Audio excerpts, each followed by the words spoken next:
Very nice to be here with you, and thank you for this invitation to continue this discussion. I will take a bit of a different approach to what we've talked about thus far, and we'll present you a few ideas to think about as we travel across what I call the matryoshka phenomenon, and talking about strategic communication during pandemic. So my goal today is to really discuss with you the multi-body problem, what I call our multi-body problem that we face today at the universities around the world. And I want to demonstrate how this problem is really very much connected with the matryoshka phenomenon, an idea that I have developed recently in relation to understanding better strategic communication. And then we'll focus on understanding the differences in communication during pandemic, and finally see if we can address solving the multi-body problem. So what do I mean by a multi-body problem? You may or may not be familiar with a sci-fi novel that has been written by a famous Chinese fiction writer, sci-fi fiction writer, that is called the three-body problem, and it has made big waves in the sci-fi world. Several years ago, it was the very first sci-fi novel that really got wide attention in the English language world from a Chinese sci-fi writer. I thought it would be interesting to play with the words of a three-body problem and really think about our conversation and our world today as a multi-body problem, and particularly a world of education and institute. You know, the first thing that the group of problems, if you wish, is the idea of how do we deliver our instructions at the universities. Here in the University of Oklahoma in the United States, this semester, we actually had three different types of delivery: online only, hybrid, which means some classes are taught online and some classes are taught in person, and complete in-person classes. And even with in-person classes, students had an opportunity to either come to class in person physically, or they could join Zoom. So professors had to adapt and address needs of both types of students, those who wanted face-to-face learning and also those who did not feel comfortable maybe coming, or for some other reasons could not, and then they needed to connect online. And that presented an array of challenges for many of our instructors and professors, as well as students, who really had to suddenly make sure that they have this multi-body understanding of what's happening, whether you're online, in person, or hybrid, multiple connections, multiple channels of communication. The second set of problems that really came with this transition during pandemic at the university educational level is really technological gadgets. We suddenly realized that a lot of our technology hardware that we have is no longer suitable for what we really need to do if we teach online, or if we spend so many hours on Zoom in front of cameras. Here at the University of Oklahoma, we were fortunate enough to receive additional help from the technology office, for example, and the university made the commitment to order additional pieces of equipment for the professors and instructors who needed, so we could get additional cameras, microphones, external microphones, the docu cameras that allow you to read pieces of paper and translate them into the digital copies. I had to get additional light fixture to use during our Zoom meetings. I never really thought about the opportunities to do that, so many of the involved in using so many gadgets before this pandemic. Students had the same issue. Many of them had to get new computers if they're fortunate enough to have the opportunity to buy new technology, or they had to adjust and adapt in terms of what kinds of gadgets that they can use to really complete their online education. The next one is technology literacy versus the quality of connection. And let me talk about that one. The quality of connection is also a multi-body problem, or part of the multi-body problem rather, because what happens here is that the quality of connection makes this conversation much more difficult. Previous speakers talked about the uneven distribution of a high-speed internet connection, but we don't even need to go to Africa to see that. You know, the internet connection here, for example, in Oklahoma, is penetrated and is available, but it's really patchy in terms of high-speed connection. So technologies such as Zoom, if you want that technology to work, you really have to be in a place where that Wi-Fi is strong enough. And sometimes, and in many ways, in my case of my students, in small rural areas where they live in Oklahoma, they don't have that strong of a connection to really support the video feed from Zoom. So they have to travel either to a library nearby, or they have to go to a friend's house or somebody else's place, or really go to the university campus to get that connection. Technology literacy versus technology comprehension is another one that I want to point out here. So we all think about ourselves as being technologically literate now, because what happens is that we think about technological literacy, and we understand the basics of how to use the technology, how to think about how to click the Zoom and figure it out. But there's a next level of, just as we talk about reading literacy versus reading comprehension, there's a next level to technology comprehension, to really understand the advanced features, to think about the ways of how we can make meaningful engagements via technology. And that's a really next level that requires a lot of energy, a lot of time to learn. And of course, if we have not had experiences with that technology before, it's very difficult to learn. Different people learn differently. Different people are different adapters, from early adapters all the way to late adapters. So that also separates and kind of further divides us, and really creates an additional dimension to this multi-body problem. And finally, the idea that the work, family, and life are so intertwined now, and we can't really easily divide that. I mean, we sit in our homes and have to organize home offices to really work successfully during pandemic. And at any moment, the door behind me can open, and some member of my family will storm in and start asking and demanding attention. And it's really difficult to comprehend, I think, and understand to the extent possible, how do we really reconcile our work, family, and life nowadays when we do work from home. So this is what I call really a matryoshka phenomenon. It's a multi-layered communication that we really need to engage in as we think about communication, and as we think about the ways to understand the ways how we think in our work during pandemic and our life during pandemic.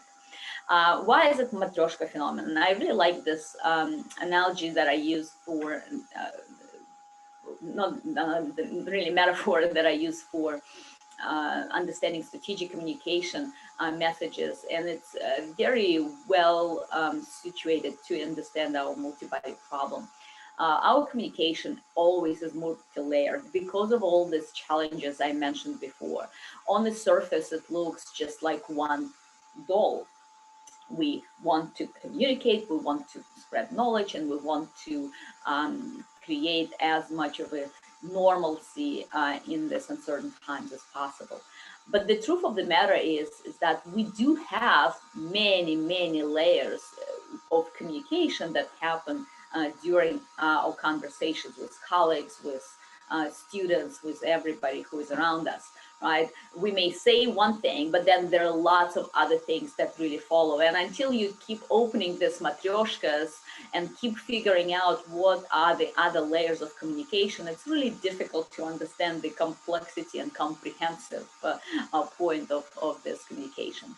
So that means that a lot of times when we communicate with each other in the university settings, when we communicate with our students, when we communicate with our colleagues, when we communicate with our peers, we do have, and even during this communication, during the conference, we do have multiple layers of communication that we really need to be aware and we really need to understand.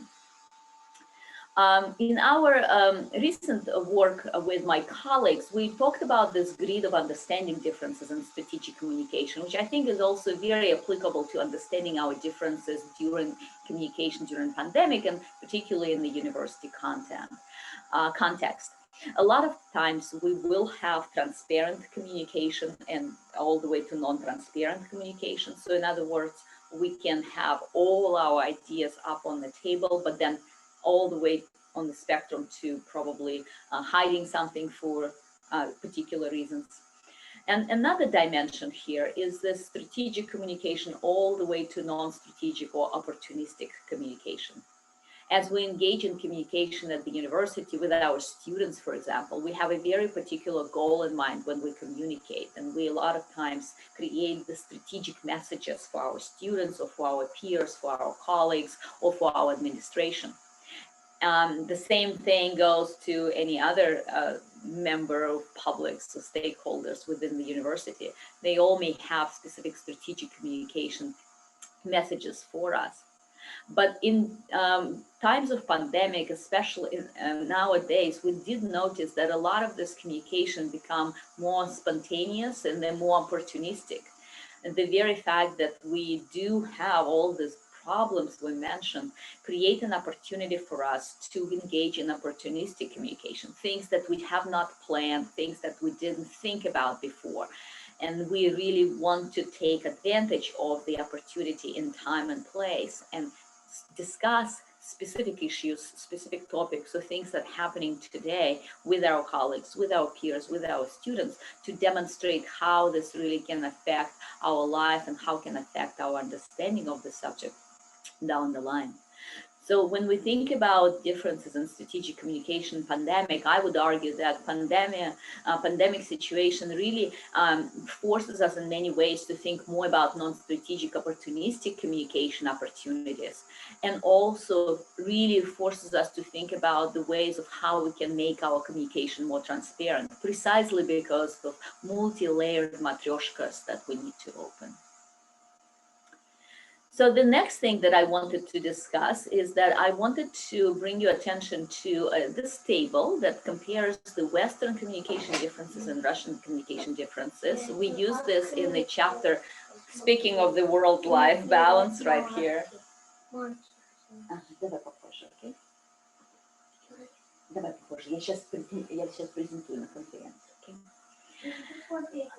Да, ну вот как вы видите, жизнь. Exactly. Работа и все Case, yes, so what you're saying right now, yeah. Yes, life, work, and family.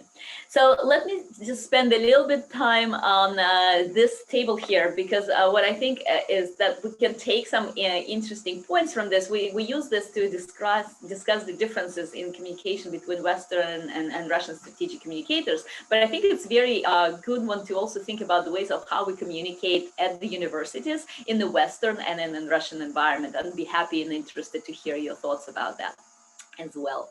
So the several types of things that we need to think about: order, audience, source, context, probing, transparency, and strategy. I'll stop just on the few that I think are most important for us. So the first one is the audience.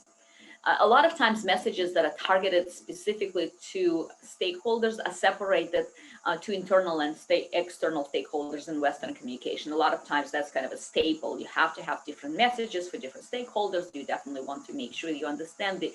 Although sometimes both can utilize it, you really want to have a very specific understanding of who these audiences are. And a lot of times in communications, in strategic communication in the Russian context, we see that those really external messages resonate very well with internal publics, and we have to make sure that they do resonate. I think that's something that we see increasingly changing also for the Western communication here at the universities, where a lot of times when something the university communicates about the pandemic or the next semester, for example, to the world outside, it also needs to resonate with internal communication, so it's not in the conflict. Another one is the context. I think context a lot of times plays the supportive role to a message in the Western sense, and in a lot of times in communications in the high contextual environments, in many environments in Russia and many non-Western environments, context and presentation may often really deliver and define the message. It's very important to understand under which circumstances this message comes to life. We discussed transparency, so one more thing that I'm going to stop on is strategy. I want to emphasize an interesting point in the term that is called strategic ambiguity. And in many of Russian context communication, strategic communication especially, strategic ambiguity is used very actively.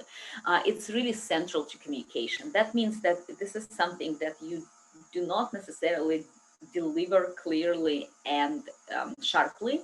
You leave some ambiguity in the message to really help you navigate of what may happen next with this message. In the Western world and in general in Anglo-Saxon world, it's very difficult to do that because your strategic communication messages require clarity, and just English language, if you wish, in many ways requires clarity, and that's also one of those differences in communication. So how do we solve this multi-body problem in our situation and in our pandemic? How do we really think about all these challenges together, utilizing our knowledge of strategic communication and utilizing our understanding of how and what we need to do at the university level?